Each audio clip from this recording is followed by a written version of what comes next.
The massive space station Nexus Prime floated in the empty space between stars like a metal city.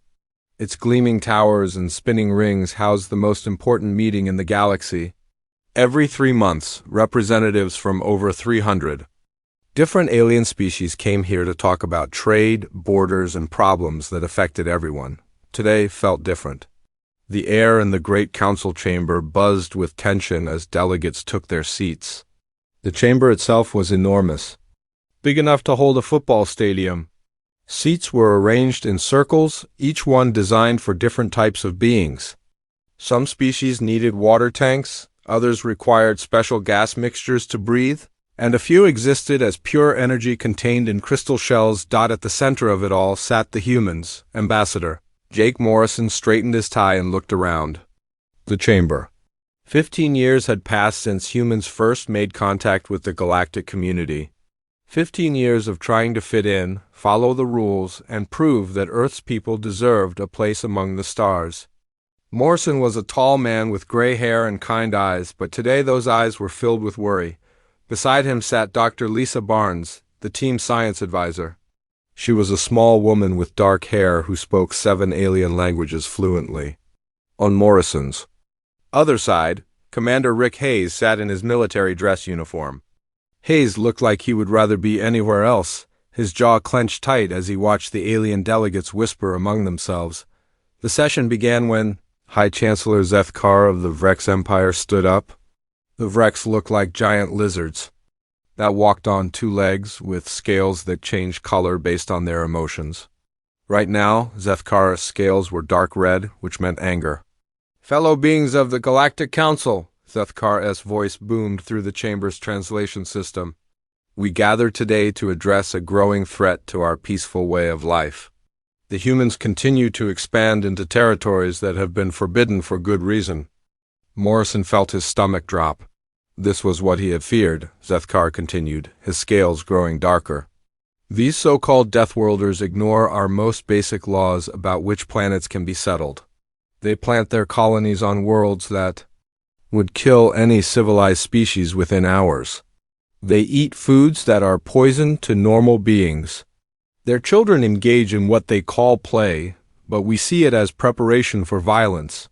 A ripple of agreement went through the chamber. The crystalline beings of the Quellan Collective chimed in harmony, their bodies glowing brighter with approval. The gaseous Nethereme delegates pulsed in their containment suits.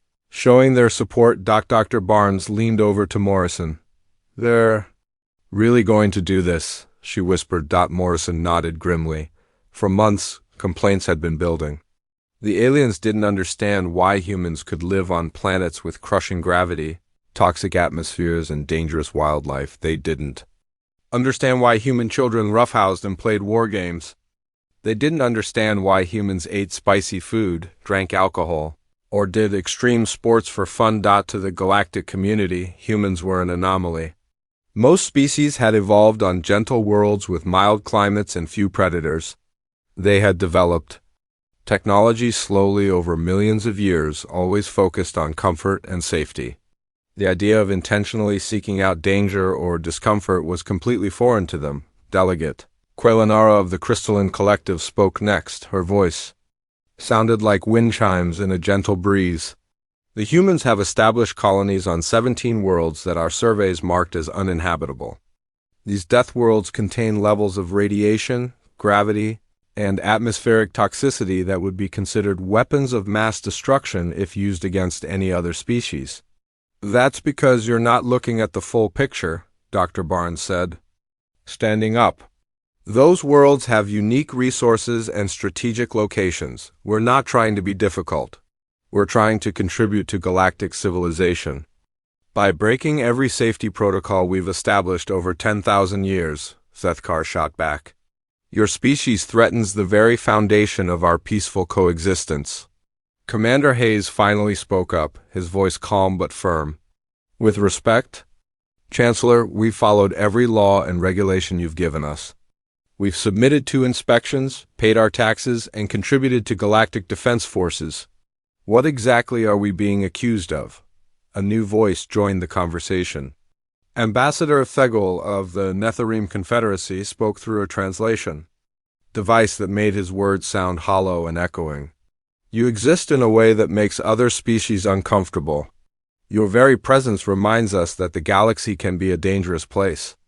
This disturbs the peace we have worked so hard to maintain. Morrison stood up slowly. He had been a diplomat for 30 years, serving on Earth before coming to the stars. He knew when a fight was already lost before it began. So this isn't about laws or regulations. This is about fear. Call it what you want, Zethkar replied.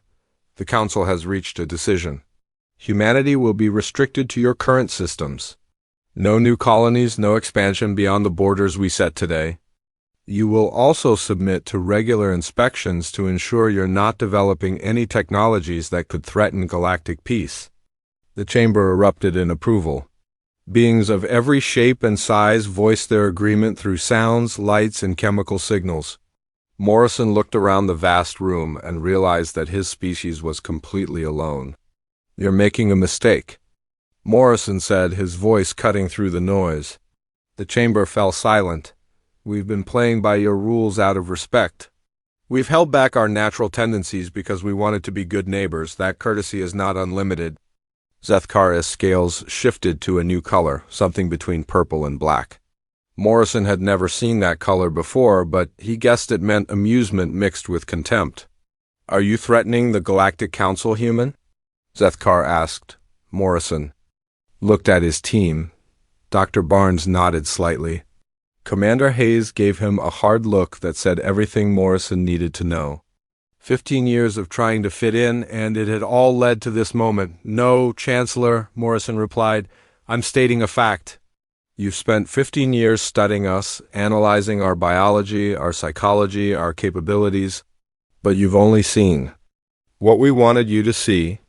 You've watched us playing your games by your rules. You've never seen us when we stopped playing." The voting began immediately. One by one, each species cast their decision. The Altarian Republic abstained, their delegate looking uncomfortable. A few small species voted against the restrictions, but they were quickly overwhelmed when the final count was announced. The result was 847 to 1. Only humanity had voted against the restrictions. Morrison gathered his papers and stood up. Dr. Barnes and Commander Hayes flanked him as they prepared to leave. The entire chamber watched in silence as the human delegation walked toward the exit dot at the doorway. Morrison turned back one last time. "You wanted to know what makes us different from you. You wanted to understand why we're called Deathworlders. Here's the thing about Deathworlds. They don't just create tough species. They create species that will do anything to protect what they love." Morrison paused, looking directly at Zethkar.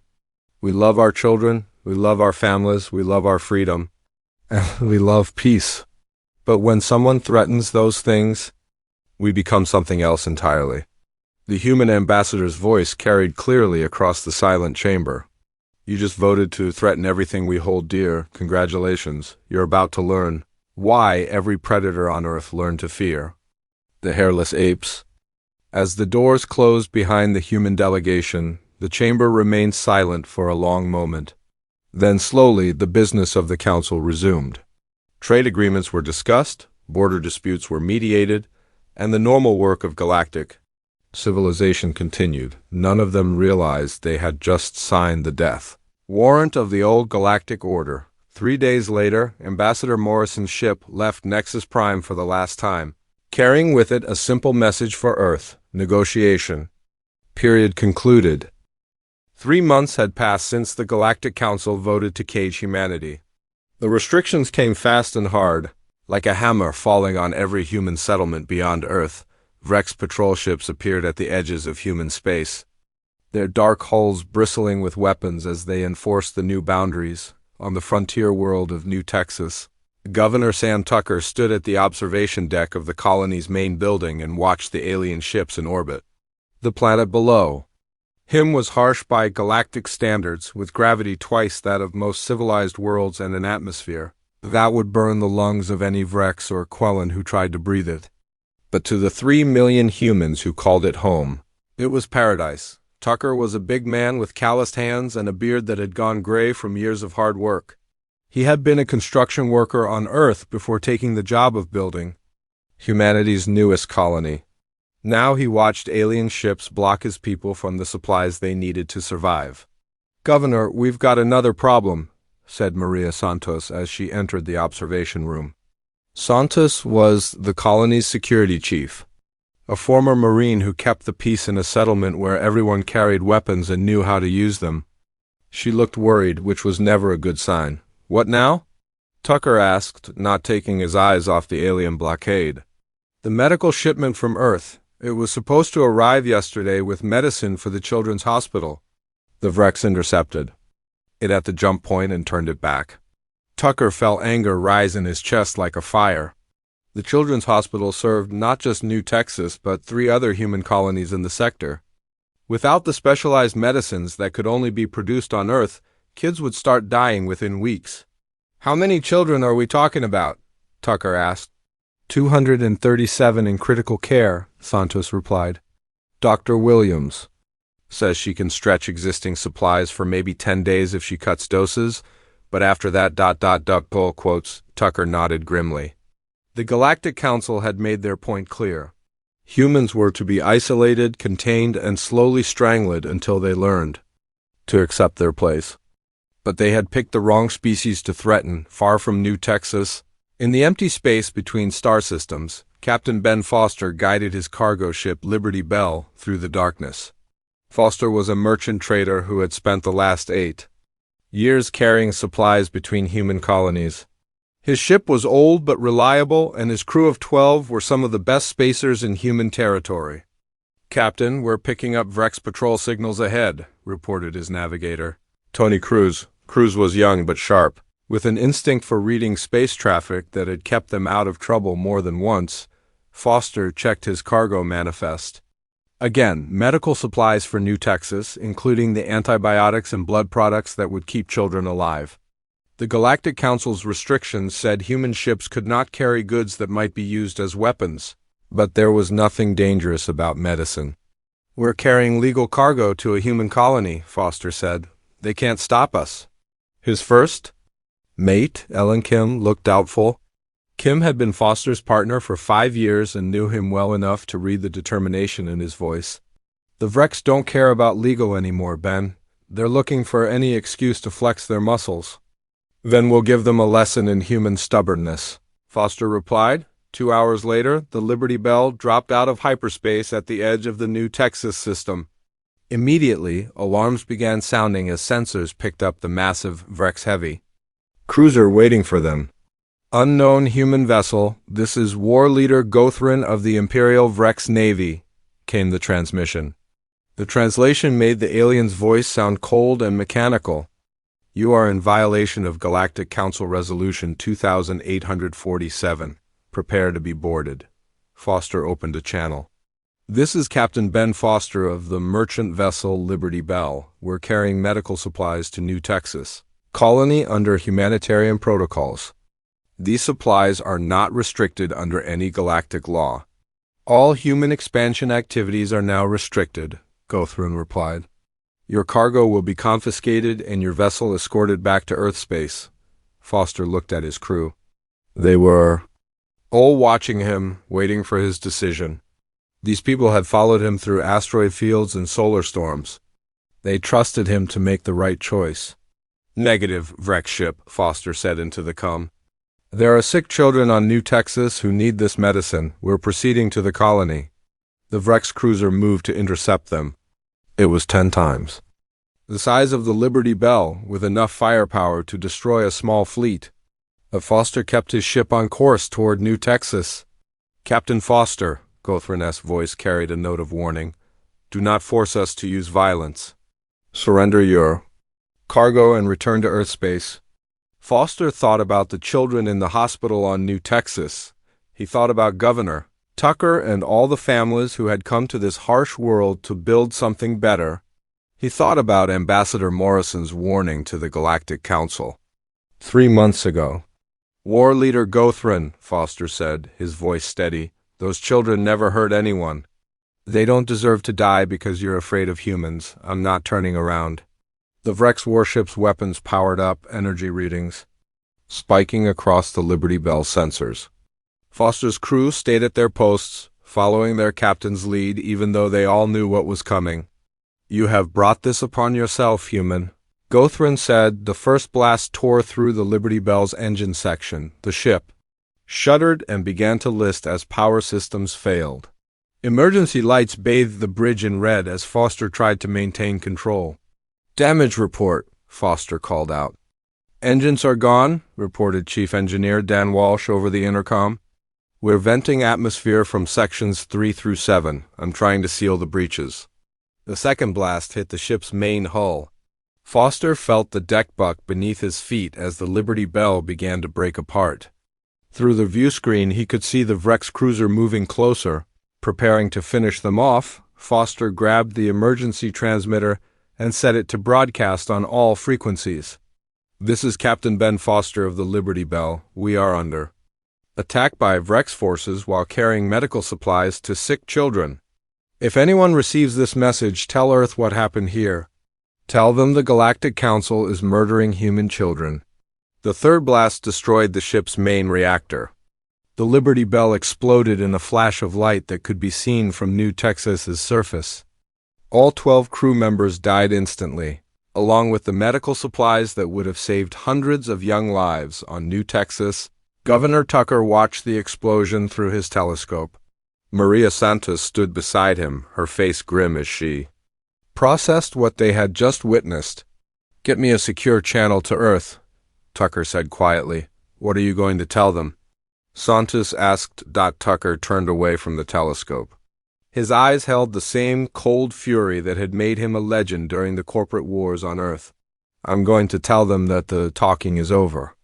On Earth, President Claire Mitchell received the news in her office deep beneath the White House. General Paul Stevens of the Terran Defense Force sat across from her desk, his weathered face showing no emotion as he read the report from New Texas. 12 good people," Mitchell said, "murdered for trying to deliver medicine to children." Stevens set down the report. He was an old soldier who had fought in 3 wars and knew the cost of violence, but he also knew the cost of weakness. "The Galactic Council thinks they can bully us because we've been playing nice. They think we're weak because we've been following their rules," Mitchell nodded.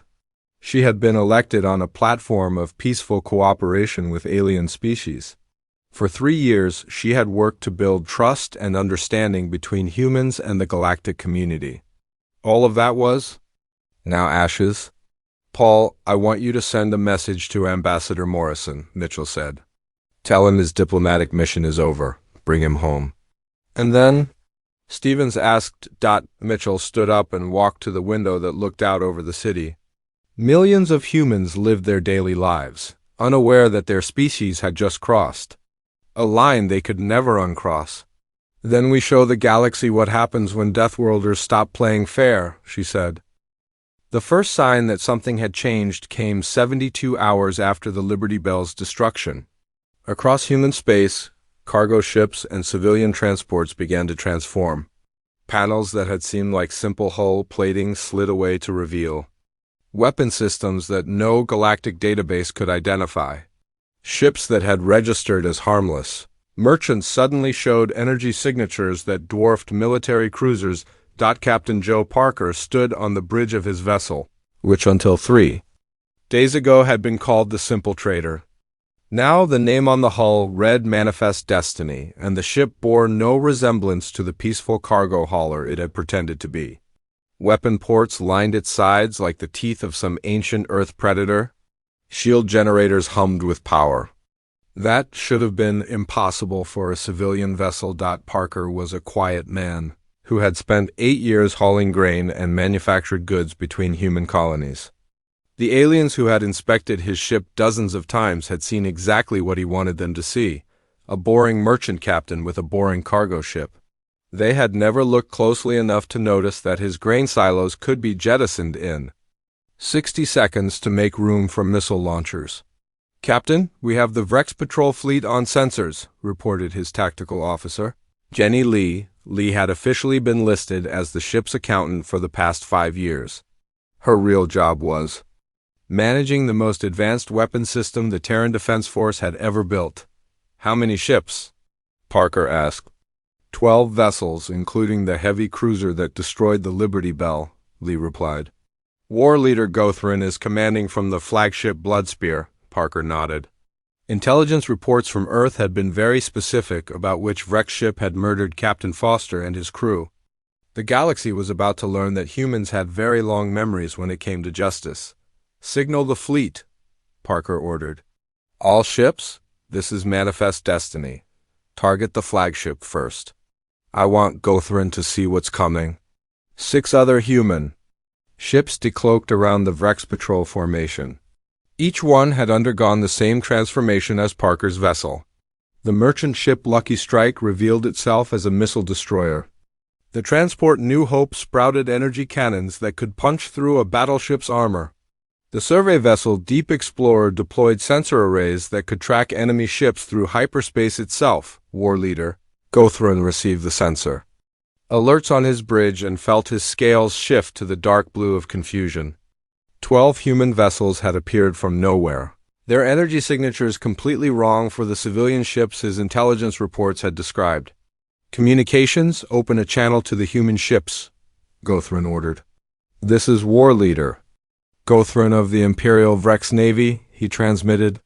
You are in violation of multiple galactic treaties by deploying military vessels in this sector. Withdraw immediately or face the consequences. Parker's reply came back instantly. War Leader Gothan, this is Captain Joe Parker. You murdered 12 innocent humans 3 days ago. You killed people who were trying to save children. Today you pay for that. Gothan felt his scales shift to red as anger filled him. These humans dared to threaten a Vrex battle fleet with their primitive ships. Human vessel, you are outnumbered and outgunned.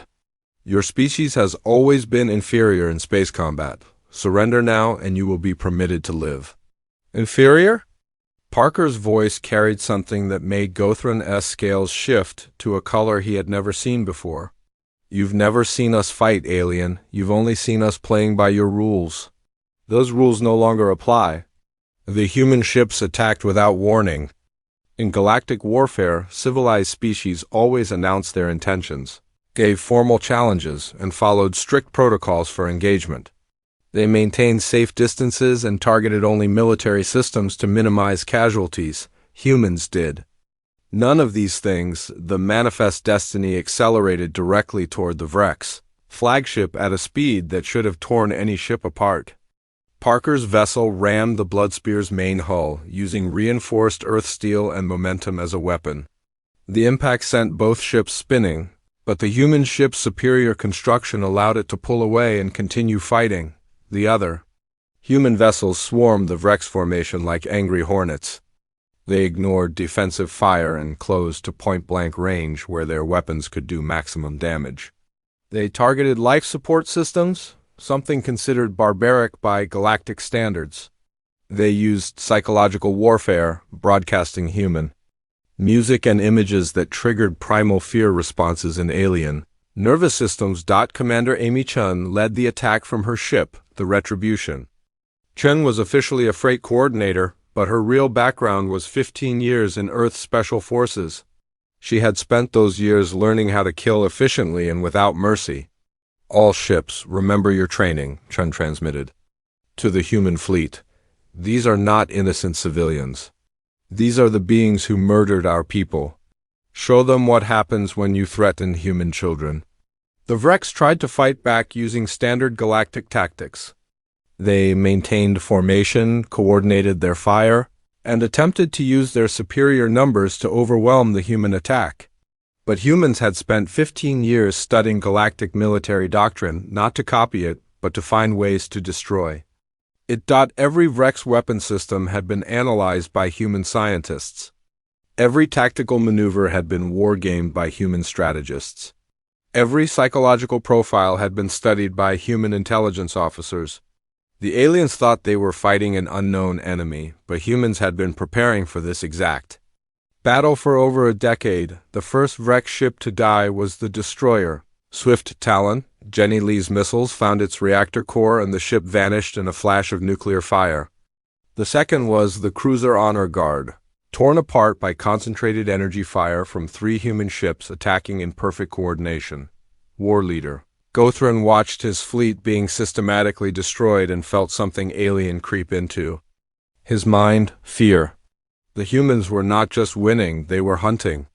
Each wrecked ship that tried to retreat was chased down and eliminated. Each crew that attempted to surrender was ignored. Communications, send a distress signal to Vrex High Command, Gothan ordered. Sir, the humans are jamming all frequencies, his communications officer replied. Nothing is getting through. Gothan realized with growing horror that the humans had planned this perfectly. They wanted no witnesses, no survivors to report what had happened. This was not a battle, it was an execution. The Bloodspear shuddered as human weapons found its shields. Gothan's tactical displays showed impossible things, human ships moving faster than physics should allow, weapons that punched through armor like it was paper, and coordination that suggested a hive mind rather than individual captains. How are they doing this? Gothan demanded. His science officer, scales pale with terror, looked up from his instruments. Sir, I believe they have been deliberately hiding their true capabilities. These ships, these weapons, this coordination, none of it appears in any of our intelligence reports. Parker's voice came over the communications again. War leader Gothan, do you remember what you said to Captain Foster before you murdered him? You told him he brought it upon himself. Well, you brought this upon yourself. The human ships closed in for the kill. Gothan's flagship was alone now, his entire fleet destroyed in less than 6 minutes. In all his years of military service, he had never seen such ruthless efficiency. Please, Gothan transmitted, we surrender. Take prisoners according to galactic law. Parker's reply was cold as space itself. Captain Foster tried to surrender too. You didn't listen then. We're not listening now.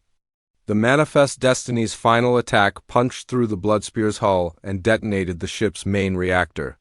War leader Gothan died knowing that his species had awakened something terrible. Meanwhile, on New Texas, Governor Sam Tucker received reports of similar attacks across human space. Every Vrex patrol, every Quellum blockade, every Nethereme jamming station was being systematically destroyed by human forces that seemed to appear from nowhere. Maria Santos burst into his office with the latest intelligence report. Governor, it's not just our sector. Human ships are hitting alien forces across 40 star systems. The entire galactic patrol network is being torn apart. Tucker nodded grimly. How long until word reaches the Galactic Council? Maybe 6 hours, Santos replied. The aliens are starting to realize this isn't random attacks. This is coordinated warfare on a scale they've never seen. Tucker walked to his window and looked up at the stars. Somewhere out there, humanity was showing the galaxy what happened when you threatened their children. He thought about Captain Foster and his crew, about the medicine that never arrived, about the hundreds of human children who had died because of alien fear and hatred. Good, Tucker said quietly. Let them be afraid for once. Let them learn what it feels like to be hunted. The emergency session of the Galactic Council convened in chaos. Delegates who had never known true fear were experiencing it for the first time in their species' recorded history.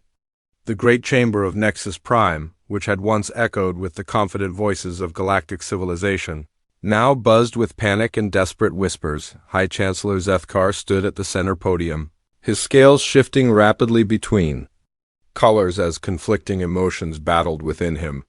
For the first time in his long political career, he did not know what to say. The reports streaming in from across the galaxy painted a picture too terrible to believe. Fellow delegates, Zethkar began, his voice lacking its usual authority. In the past 72 hours, we have lost contact with over 300 patrol vessels across 40 star systems. Our most advanced fleets, our proudest warships, have simply vanished without a trace. Delegate Quelanara of the Crystalline Collective chimed in with harmonics that spoke of deep fear. The humans have violated every treaty, every law of civilized warfare. They attack without warning, take no prisoners, and leave no survivors. This is not war as we understand it. This is extermination. Ambassador Thugol of the Netherrealm Confederacy pulsed weakly in his containment suit. Our jamming stations in the Kepler sector were completely destroyed. The humans somehow bypassed our most advanced quantum encryption and turned our own technology against us. They know things about our defenses that should be impossible. As the delegate spoke, new reports continued to arrive. The Vrex Second Fleet had been ambushed while retreating to safe harbor. The Quellan research station at Proxima 7 had been reduced to space dust. Netherrealm communication hubs were going dark one by one across the outer rim, but the most terrifying report came from the Altarian Republic's Prime Minister Keshvan, whose species had remained neutral during the human restrictions. My friends, I bring news that should chill us all. The humans are not just attacking military targets. They are systematically dismantling our entire galactic infrastructure. Trade routes that took centuries to establish are being severed. Worlds that have known peace for millennia are now cut off from all contact. The chamber fell silent as the implications sank in. The humans were not just fighting a war. They were unraveling civilization itself. Outside the station, Admiral Kate Murphy watched the proceedings through her ship's sensors. The human fleet under her command maintained position just beyond the station's defensive perimeter. Their weapons powered but not yet targeting the aliens within. Murphy was a veteran of the Martian Independence War and had spent the last 10 years commanding Earth's deep space forces. She was also the woman who had planned every detail of the current campaign. Admiral, we're receiving surrender requests from 12 different species, reported Captain Dave Wilson from the communications station. Wilson had served under Murphy for 5 years and had never seen her show mercy to anyone who threatened. Innocent civilians? Ignore them, Murphy replied without hesitation. They had their chance to talk when Ambassador Morrison was still here. They chose violence instead. The bridge of Murphy's flagship, the Retribution, was unlike anything the galactic community had ever seen. Where alien ships were designed for comfort and efficiency, human warships were built for one purpose: to kill the enemy as quickly and efficiently as possible. Every surface was covered with tactical displays showing the positions of human forces.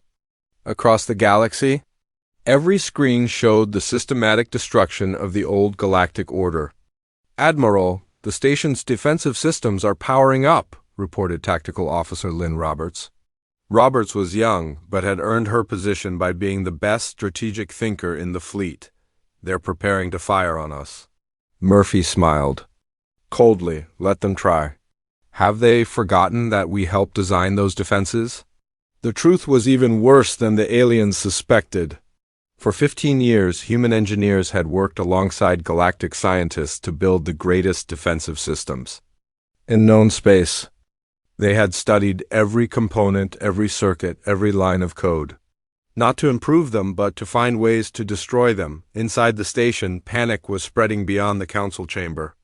Millions of beings from hundreds of species lived and worked on Nexus Prime, all of them now realizing that their greatest sanctuary had become a trap. The station's defensive shields, designed to stop any known weapon, suddenly seemed pitifully inadequate against an enemy that had helped build them. The Netherrealm Confederacy's military commander, War Admiral Plathanok, attempted to coordinate. A defense. All stations, this is War Admiral Plathanok. We must unite our remaining forces and present a coordinated defense against the human threat. But the responses he received only added to the growing despair. The Vrex Imperial Navy had lost 80% of its ships. The Quellan Collective's quantum fleet was scattered and leaderless. The Netherrealm's own gas-form warriors could not function in the harsh electromagnetic fields that human weapons generated. On the council floor, a new voice spoke up. Ambassador Veltar of the Netherrealm Confederacy, one of their most skilled diplomats, attempted to salvage something from the disaster. Perhaps we acted hastily in restricting the humans. We could offer concessions, return to the previous agreements. Before anyone could respond, a new transmission reached the council chamber. Admiral Murphy's voice, calm and professional, filled the great hall through the station's communication system. This is Admiral Kate Murphy of the Terran Defense Force. I am speaking to the beings who voted to threaten our children, who blocked our medicine, and who murdered our people. You had 15 years to learn who we really are. You chose not to listen. Zethkar stepped forward, his scales now showing the pale yellow of desperation. Admiral Murphy, we are prepared to negotiate. The previous restrictions can be lifted. We can return to peaceful coexistence. Murphy's reply was immediate and final. You had your chance to negotiate with Ambassador Morrison. You chose to vote 847 to 1 against humanity. You chose to starve our children. You chose to murder our people. Today you learn the consequences of those choices. The human fleet began to advance on the station. As they moved, the aliens finally got a clear look at what they were facing. These were not the simple merchant vessels that had visited their worlds for 15 years. These were warships designed by a species that had spent most of its history perfecting the art of killing other members of its own kind. Dr. Ray Cooper, Murphy's chief science advisor, transmitted a message that reached every species in the galaxy simultaneously. Cooper had been studying alien technology for over a decade, appearing to be a harmless researcher while actually cataloging every weakness in galactic defenses. To all species of the former Galactic Council, Cooper's voice carried across space. You believed you understood humanity because you studied our biology, our psychology, our public records. But you never bothered to learn our history. You never asked why a species from a death world would choose to be peaceful. You never wondered what we were capable of when that choice was taken away. The human ships reached the station's outer defenses. The massive shield generators that protected Nexus Prime, powered by the combined technology of 300 species, should have been impenetrable. Instead, they flickered and died as human engineers activated backdoors they had secretly installed years earlier. You see, we didn't just study your technology, Cooper continued. We improved it. Every system we helped you build, every defensive platform we helped you design, every weapon we helped you calibrate, we made sure we could turn it off when necessary. Inside the station, emergency alarms began to sound as life support systems started failing in specific sections. The humans were not randomly attacking. They were surgically disabling the station's ability to function, forcing the aliens to experience the same helplessness that human children had felt when their medicine was blocked. Prime Minister Keshvan of the Altarian Republic, the only species to abstain from the vote against humanity, stood up in the council chamber. Admiral Murphy, the Altarian Republic requests permission to speak privately with human representatives. Murphy's response was different than what she had given the others. Prime Minister Keshvan, your species showed wisdom when others showed fear. You may send a shuttle to my flagship. You alone will be granted safe passage. As Keshvan prepared to leave for the human ship, Zethkar made one final desperate attempt. Admiral Murphy, surely you don't intend to destroy this station. There are millions of innocent civilians aboard, including children from dozens of species. Murphy's voice carried across the chamber, cold as the vacuum of space. Did you think about innocent children when you blocked medicine from reaching New Texas? Did you consider civilian casualties when you ordered the destruction of the Liberty Bell? You taught us that civilian lives don't matter in galactic politics. We learned that lesson very well. The Admiral paused, letting her words sink in. You have 1 hour to evacuate all civilian personnel from this station. After that, Nexus Prime ceases to exist, along with the Galactic Council that thought it could threaten humanity's children. As the aliens scrambled to organize evacuations, Admiral Murphy turned to her tactical officer. Roberts, signal the rest of the fleet. Phase 2 of the operation begins in 60 minutes. 6 months after the Liberty Bell's destruction, the galaxy looked nothing like it had before. The Grand Chamber where the Galactic Council once met now served as a memorial hall. Instead of alien delegates arguing about trade routes and territorial disputes, visitors came to pay respects to 12 human merchants who had died trying to deliver medicine to children. President Claire Mitchell walked slowly through the memorial, reading the names carved into the black stone wall. Captain Ben Foster, Navigator Tony Cruz, First Mate Ellen Kim, and 9 others who had become symbols of humanity's transformation from peaceful neighbors to galactic overlords.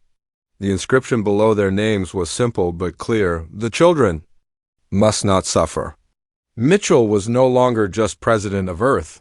The new title on her desk read Terran Coordinator for Galactic Affairs, and with it came responsibilities she had never wanted.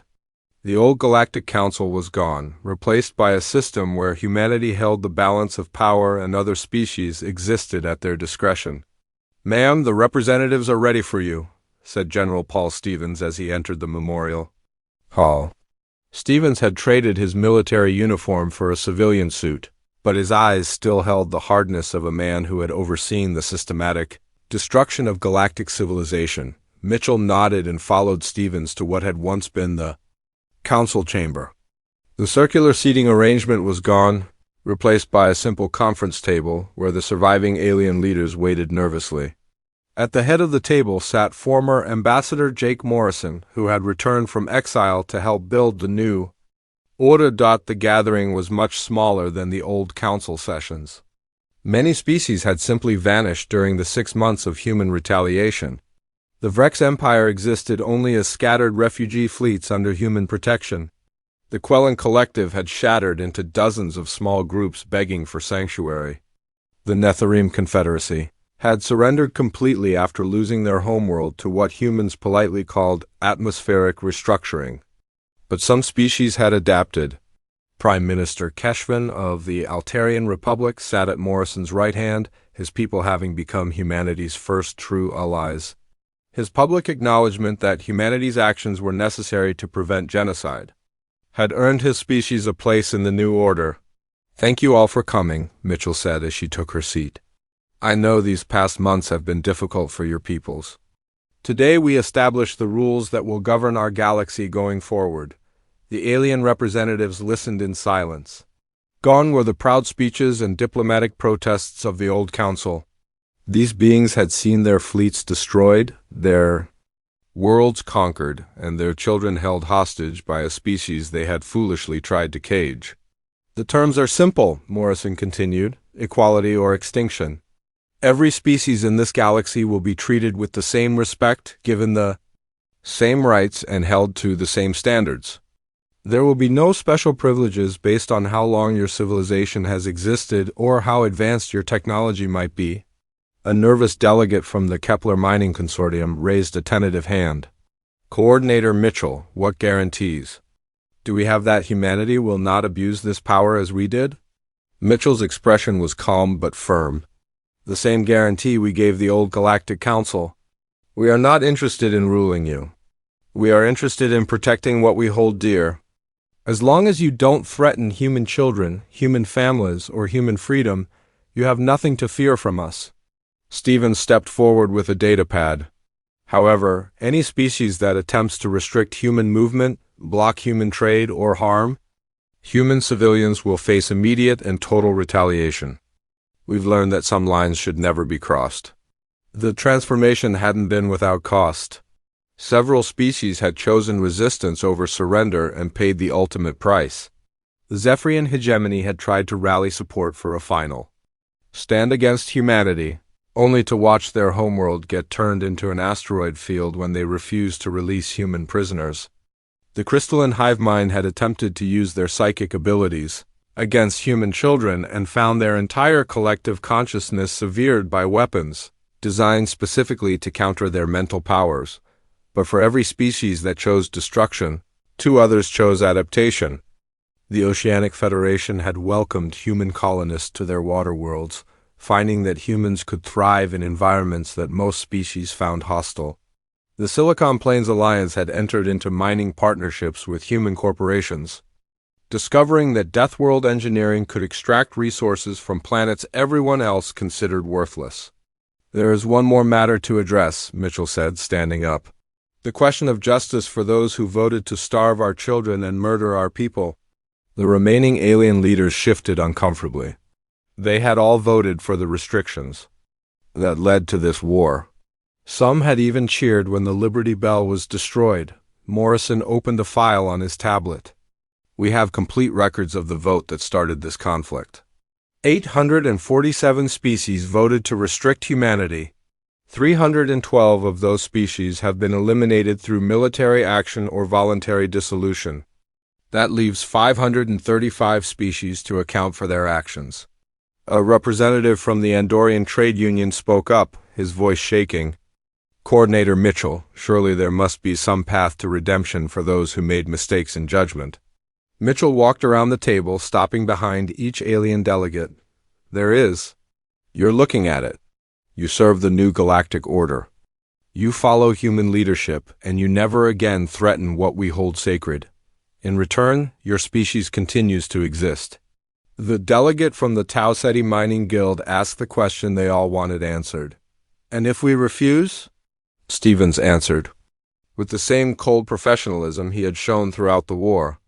Then you join the Vrex Empire, the Quellan Collective, and all the other species that learned too late what happens when you threaten human children. The meeting concluded with each surviving species formally accepting the new order.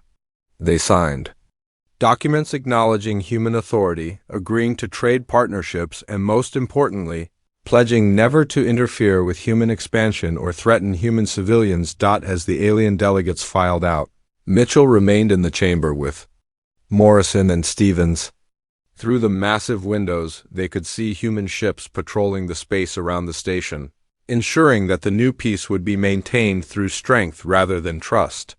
Do you think they understand? Morrison asked. Mitchell looked at the memorial wall visible through the doorway. They understand that we're not the same species that came to them 15 years ago asking to join their club. Whether they understand why is less important than whether they remember the lesson. Stevens pulled up a holographic display showing the current state of the galaxy.